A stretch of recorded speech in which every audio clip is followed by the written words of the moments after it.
শুনছো শোনো না।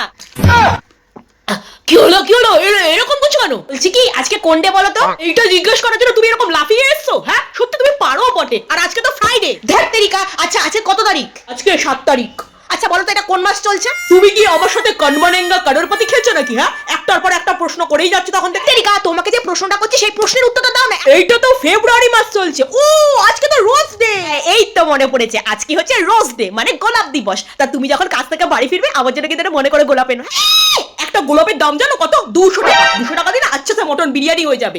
সেই টাকা দিয়ে কি হচ্ছে গোলাপ আনবো। কোথায় নিজেই ভাবছি রাস্তায় বসে গোলাপ বিক্রি করবো এই এক সপ্তাহ, তাহলে বেশ ভালো টাকা ইনকাম হবে। তা না, বিয়ের আগেও তো এই দাম দিয়ে তো গোলাপ কিনে দিতে আমাকে। বিয়ের আগে তো নিজেই একটা গোলাপ ফুল ছিলে, আর এখন বিয়ের পর গোলাপ ফুলের কাটা। যখনই শুতে যাবো তখনই কাটা, যখনই খেতে যাবো তখনই কাটা, যখনই বসতে যাবো তখনই কাটা, কাটাই ভর্তি দেবো। ওকে আবার দেবো গোলাপ ফুল। কি